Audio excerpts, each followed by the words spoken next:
मु आमर जटणी बार सभापति आलोक कुमार महांती। आज आम आम बार 10तम प्रतिष्ठा दिवस पालन करूँ। आमर लक्ष्य रहा बार केमी डेभलप करवा आगू जावाई आ नूतन जो आम वकिल भाई भौणी मैंने छोट छोट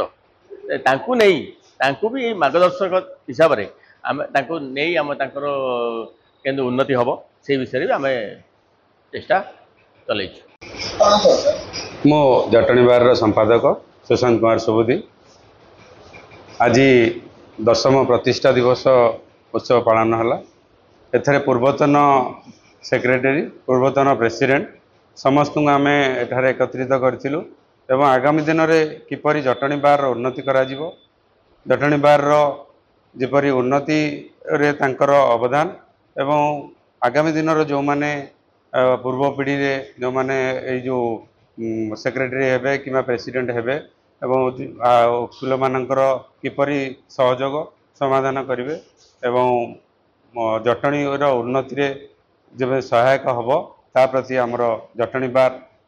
समस्त सहयोग करिवो तापई आम एठी एकत्रित होई एई संकल्पबद्ध नेलु। सर आपन परिचय आज मुख्य अतिथि भाव में आपन आसिले मु ए अनुष्ठान सभ्य ए अनुष्ठान मु सभ्य तेणु अतिथि नु आज सभार अतिथि थी तेणु मु अनुष्ठान सभ्य भुवनेश्वर एटकेस कहली पूरा जिते बड़े वकिल संघ हूँ महकिल एवं कोर्ट मझे खुंटी ब्रिजटा तेणु ब्रिजटा जिते मजबूत हम ता उपरे चली जाए सुविधा हम लोक न्याय पाइक आसबे कोर्ट को कोर्ट रे न्याय प्रदान में मुख्य भूमिका वकिल तेणु वकिल मानकर संघ सबुठी अच्छी एठी अच्छी।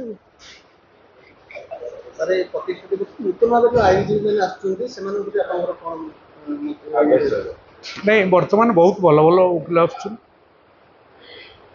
गोटे समय थिला मधुबाबू बेला आम देखने किंतु पढ़ुचे सेते परिश्रम करके सब आसुले मझे गोटे पीरियड है बही देखिकी आसवा एना आउ ता नहीं बहुत सुंदर सुंदर वकिल नुआ पीढ़ी नुआ पीढ़ी जो प्रकार आसुच्च अनुसार कोर्ट कचेरी रे जो विचार व्यवस्था कौटी कौन गैप हो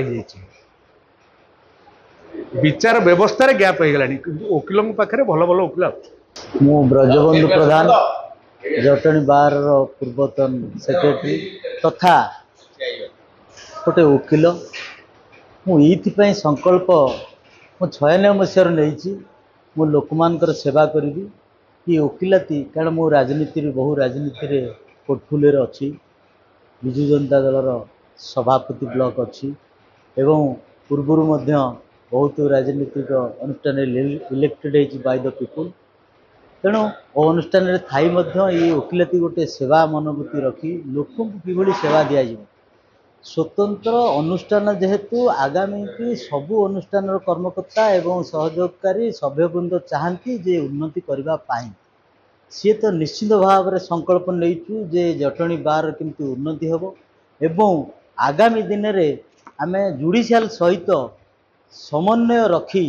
वकिल एवं कोर्ट एवं स्टाफ एवं पुलिस ये समस्त समन्वय एवं आक्यूज नथिले वकिलंकर फिका